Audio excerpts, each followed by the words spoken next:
like to go ahead and introduce yourself? Tell us a little bit about your education and background experience in the field. Okay, thank you, Mr. President. Before I give you a small introduction about myself, I would like to begin by thanking you and your wonderful team in SCALA Emporia State University chapter.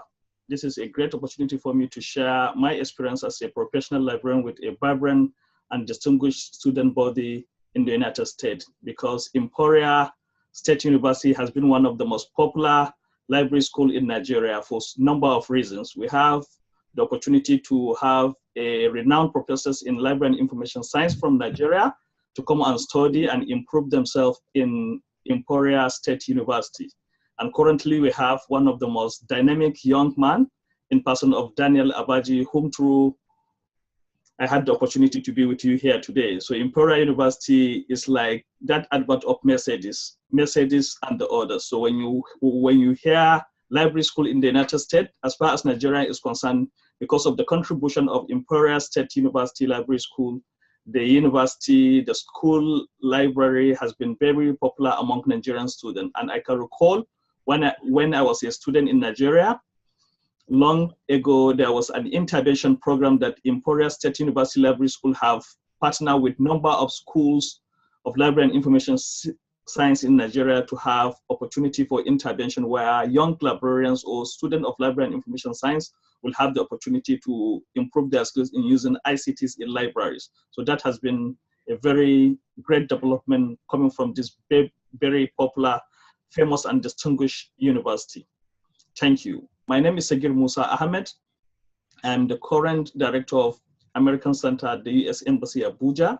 And prior to joining the embassy as the Information Resource Center director, I worked at the Defense Intelligence Agency, where I happen to be the agency librarian.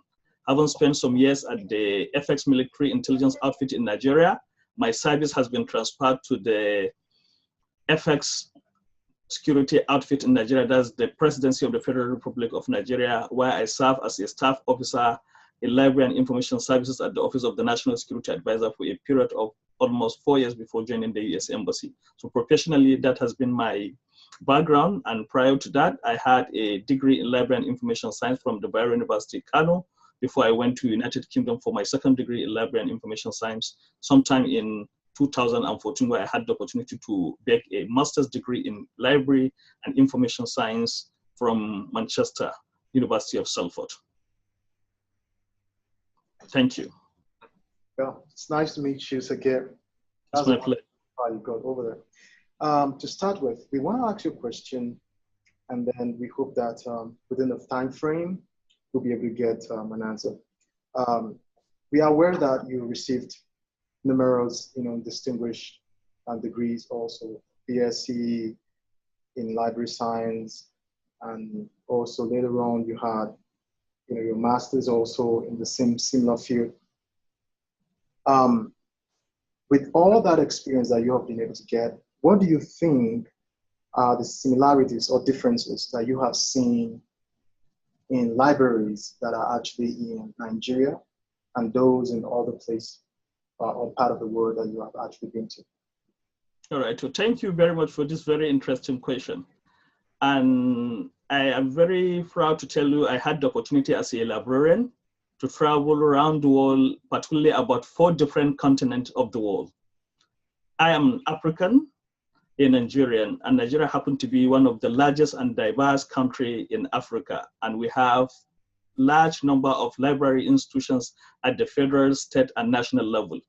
And secondly, during my career as a librarian, I had the opportunity to travel to India, which is in Southern Asia, where I go for a library project, and I have the opportunity to visit different libraries across different sectors in that part of the whole Asia.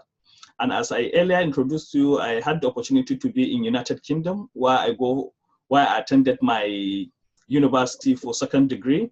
I had the opportunity to visit a wide range of libraries across United Kingdom in Northwest England, Wales, and Scotland. And at the mid of that program, I had the opportunity to be invited by the United States Embassy in Nigeria to attend a program under Department of State, the popular international visitor leadership under a library project that have given me the opportunity to interact not only with Americans' libraries. I had the opportunity to participate in a midst of number of librarians from different regions of the world. So that has given me the opportunity to travel in different cities in the United States, starting from Washington, DC. I was in Syracuse, New York. I went to Little Rock, Arkansas, and I had the opportunity to attend a American Library Association conference in Las Vegas, Nevada. And I had the opportunity to be in Chicago, Illinois, where I had the opportunity to visit different types of libraries, and I've been so impressed with the level of imbibement of technology amongst American libraries, coupled with my experience as an African and somebody that had the opportunity to visit Asia, UK, and the United States of America, that have given me the opportunity to experience what library is. But being a professional librarian, if I come to compare and contrast libraries, I will not want to look at it in the angle of a layman that will start assessing libraries in terms of building, in terms of space in the library, or in terms of furnitures. As a professional, I would like to look at differences in these libraries in terms of resources and services rendered by the library, vis-a-vis looking at the impact of the library services to their respective communities. So in that regard, I would like to say that generally, when it comes to similarities, all over the world, in all these types of libraries I've visited, I see common characteristics in terms of services and resources in most libraries, and at the same time, the impact of these libraries. I can say the similarities go in terms of adopting services that will enhance the needs of the community in terms of needs of information, services, and resources. Libraries all over the world have shared that common characteristics. And another thing that I've seen in most of these libraries have been supportive in assisting their communities to come up with creativity, innovation, and entrepreneurship opportunities for young people, because access to information can enhance somebody's creativity. It will bring about innovation, and definitely with this need for people to have something doing, entrepreneurship skills have been contributed by many libraries. And another thing that I say libraries share in common, looking at migration from the information age to a digital era, libraries have collectively come together in all parts of the world to see how they can bridge the digital divide by changing lives of individuals within their own community. So this is the common similarities, as I said, library shares in all these places, neither in Africa, Asia, Europe, or America. But what is come to differences in terms of libraries, as I said, I'm not going to narrow my assessment or comparison between libraries in terms of spaces, building, and also space and furnitures in the libraries. I'll look at it in terms of services and resources available in the libraries. So if I'm to compare, certain differences exist because of two factors. First of all, I would say because of social and political divides, libraries in different parts of the world have different experiences. When you look at a country like Africa, when you look at the economic strength of most African countries, cannot afford them the opportunity to support libraries in terms of provision of resources and equipment that can assist libraries to render effective and efficient library services to their own community. If you travel to societies like Europe and America, you see that in terms of economic strength of these countries have afforded libraries the opportunity to emerge stronger in supporting communities with technologies, equipment, and resources that can be able to assist them in providing effective and efficient services to their own community. So in a nutshell, this is what I would like to say in terms of similarities and differences between the libraries across different parts of the world. But generally, libraries have been doing very well, and libraries have stand to be as a seat of hope to their own communities. Great, thank you very much. As the presiding director at the American Center in Nigeria, how do social and political issues, in your opinion, influence libraries? Well, I would like to say in terms of political and social issues, like any other country, Nigeria has been affected in terms of political and social issues. And one thing that I would like to say, when you look at socially by culture, way of life of the people, attitude of individuals towards libraries socially has not been that of other societies. And when you look at the political aspect of it in terms of policies that will give libraries the opportunity to grow and be able to impact in their own community, there has been lapses in one time or the other because of constant regime changes in Africa. And Nigeria is a country that have gone through turbulent history. When you look at the successive stages the country passed from one military regime to another, that has really affected libraries' development because the priority of military is different from a civic society or civic government that has the laws that can be able to impact on people, because every community must send their representative to the legislature to be able to come up with policies that can support their own community. So at different level, there has been a social issues that are attached to library in terms of culture, attitude of individual towards library has also affected the development of libraries in Nigeria. Okay, thank you so much for that very answer. Thank you too.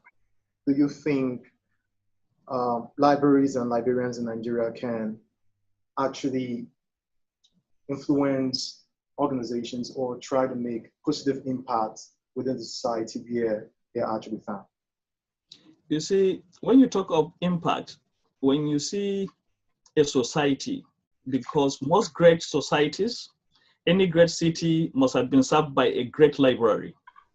And library is meant to provide information. And with access to information, a society can be well informed. And when you look at the economic and political issues that are affecting most countries, you find that poverty and limited access to information have really bring down societies, and also access to information have improved most societies. Libraries can step in to improve Nigerian society through effective provision of library and information services. When you talk of library and information services, libraries go beyond housing books for people to come and consult. Libraries have the opportunity now to engage community through different kind of services. Like now, when you look at issue of unemployment, by the time libraries invite issues of entrepreneurship trainings and access to opportunities like that can really improve young men to have the opportunity to grow and achieve what they want to achieve as individuals. And also when you look at organizations, in Africa, you find that there is a lot of strong individuals, not strong institutions. You find that institutions and organizations exist without libraries, and there is no community or individual that can survive without generation and dissemination of information. And libraries are expected to play a key role or critical role in supporting individuals and societies to emerge stronger through provision of information. Information is a life. Without information, a society can go dead, and we will not want to see lack of access to information continue to dwell our chances of emerging the economic giant that we are destined to be as a nation. Nigeria has a huge potential, and we have a large population of young people, and with informing this young population with rich information, definitely the society will emerge stronger. Thank you. How do libraries in Nigeria receive funding? Is most of the funding provided by national or local governments? All right, thank you for that very interesting question. Funding is a very big challenge in terms of library services in Nigeria generally. But when you classify libraries, you find that are libraries owned by local authorities. Local government at that level are expected to fund such libraries. And we have libraries at the state level, and it is also expected state government to fund these libraries adequately to be able to serve the society. And at the same time, there are federal libraries. Like in Nigeria, we have the National Library of Nigeria, which is the FX library in the country, and it also has some presence in most states across the 36 states of the Federation in Nigeria. But currently, as I'm talking to you, in Nigeria, libraries are really suffering and battling in terms of funding, because currently for the first 3 months since October or sometime early November, the National Library has been on strike, and up to now, we have not heard anything about it.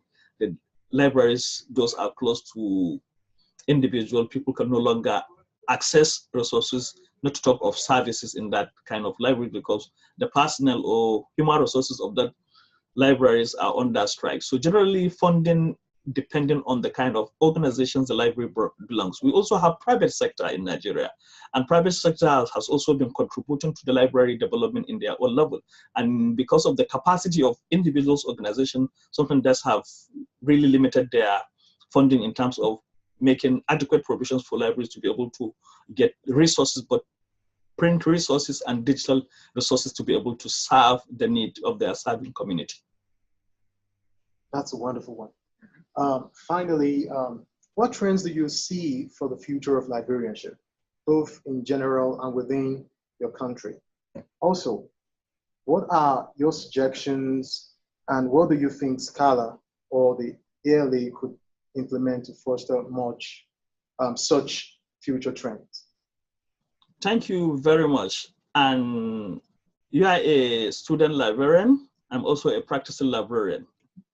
You see, when you look at the librarianship profession around the world, United States of America is taking the lead, because I know in my country, there is a library association called Nigerian Library Association, which is over 60 years now in existence. And we have the West African Library Association, and we have the IFLA, International Federation of Library Association, while the United States have American Library Association. American Library Association is also a counterpart to Chartered Institute of Library and Information Professionals. Okay.